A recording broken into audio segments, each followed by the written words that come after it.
Jomo Kenyatta, President of Kenya, also known as Johnston Kamau, son of Genji.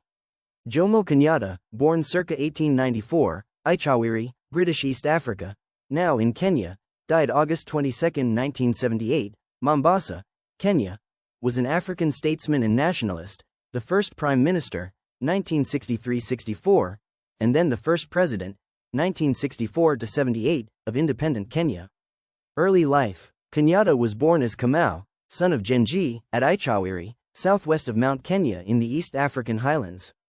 His father was a leader of a small Kikuyu agricultural settlement. About age 10, Kamau became seriously ill with jigger infections in his feet and one leg, and he underwent successful surgery at a newly established Church of Scotland mission. This was his initial contact with Europeans. Fascinated with what he had seen during his recuperation, Kamau ran away from home to become a resident pupil at the mission. He studied the Bible, English, mathematics, and carpentry and paid his fees by working as a houseboy and cook for a European settler. In August 1914, he was baptized with the name Johnston Kamau. He was one of the earliest of the Kikuyu to leave the confines of his own culture. And, like many others, Kamau soon left the mission life for the urban attractions of Nairobi. There he secured a job as a clerk in the Public Works Department, and he also adopted the name Kenyatta, the Kikuyu term for a fancy belt that he wore. After serving briefly as an interpreter in the High Court, Kenyatta transferred to a post with the Nairobi Town Council. About this time he married and began to raise a family.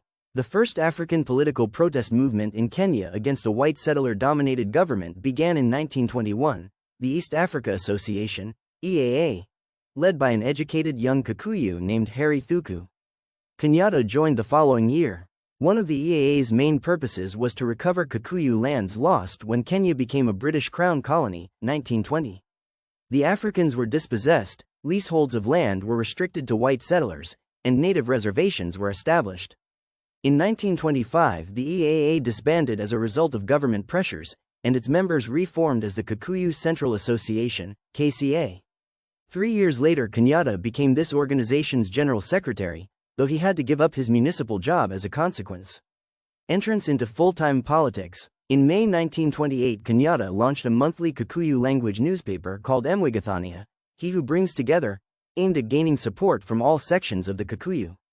The paper was mild in tone, preaching self-improvement, and was tolerated by the government. But soon a new challenge appeared. A British commission recommended a closer union of the three East African territories, Kenya, Uganda, Tanganyika. British settler leaders supported the proposal, expecting that internal self-government might follow.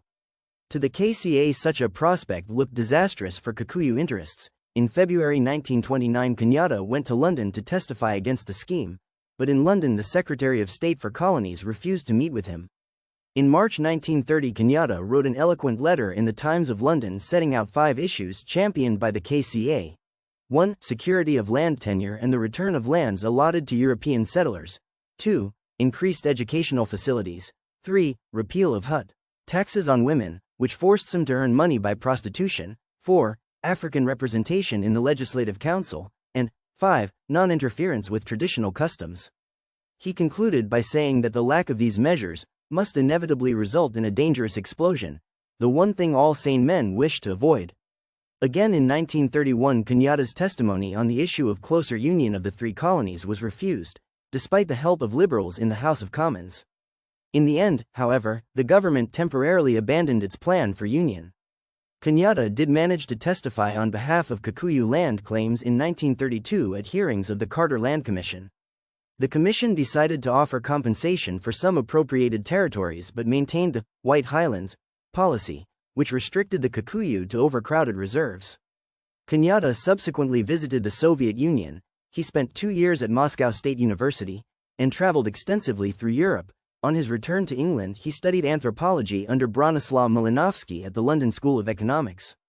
His thesis was revised and published in 1938 as Facing Mount Kenya, a study of the traditional life of the Kikuyu characterized by both insight and a tinge of romanticism. This book signaled another name change, to Jomo, Burning Spear, Kenyatta. During the 1930s, Kenyatta briefly joined the Communist Party, met other black nationalists and writers, and organized protests against the Italian invasion of Ethiopia. The onset of World War II temporarily cut him off from the KCA, which was banned by the Kenya authorities as potentially subversive. Kenyatta maintained himself in England by lecturing and working as a farm laborer, and he continued to produce political pamphlets publicizing the Kikuyu cause. Kenyatta helped organize the Fifth Pan-African Congress, which met in Manchester, England, on October 15–18, 1945, with W.E.B. Du Bois of the United States in the chair. Kwame Nkrumah, the future leader of Ghana, was also present. Resolutions were passed and plans discussed for mass nationalist movements to demand independence from colonial rule. Return to Kenya. Kenyatta returned to Kenya in September 1946 to take up leadership of the newly formed Kenya African Union, KAU, of which he was elected president in June 1947. From the Kenya African Teachers College, which he directed as an alternative to government educational institutions, Kenyatta organized a mass nationalist party. But he had to produce tangible results in return for the allegiance of his followers, and the colonial government in Kenya was still dominated by unyielding settler interests. The dangerous explosion among the Kikuyu that he had predicted in 1930 erupted as the Mau Mau Rebellion began in 1952, which was directed against the presence of European settlers in Kenya and their ownership of land. On October 21, 1952, Kenyatta was arrested on charges of having directed the Mau Mau movement. Despite government efforts to portray Kenyatta's trial as a criminal case, it received worldwide publicity as a political proceeding. In April 1953, Kenyatta was sentenced to a 7-year imprisonment for managing the Mau Mau terrorist organization.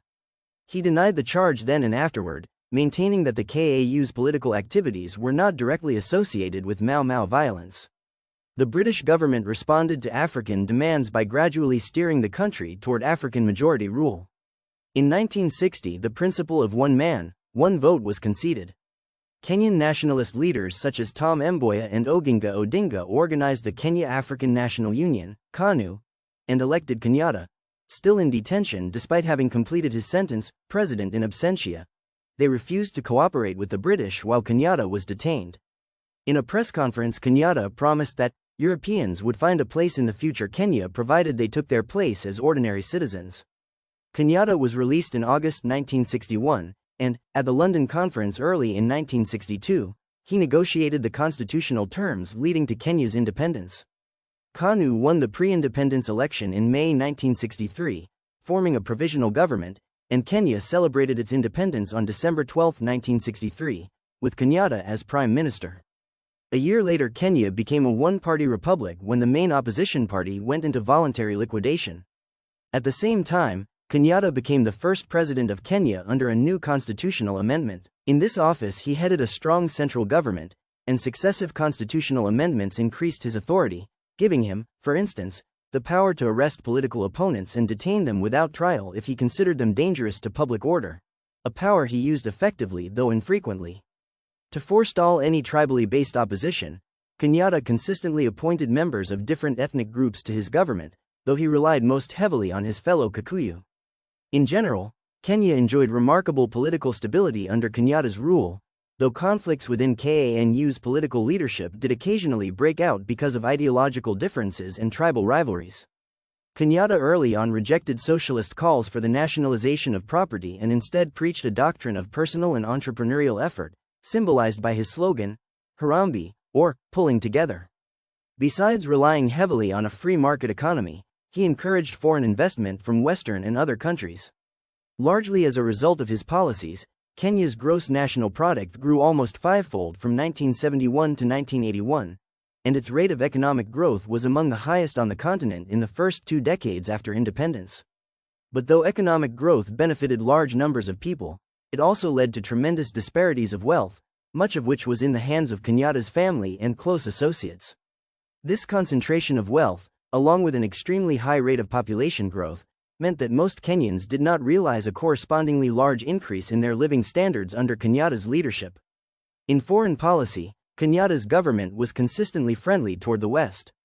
Always, in spite of his imprisonment by the British authorities, one of the more pro-British of African leaders, Kenyatta made Kenya the most stable black African country and one of the most economically dynamic. After his death at Mombasa in 1978, Kenyatta was succeeded by Daniel Arap Moi, who continued most of his policies. One of Kenyatta's children, Uhuru Kenyatta, later served as president of Kenya from 2013 to 2022. Like and subscribe for more.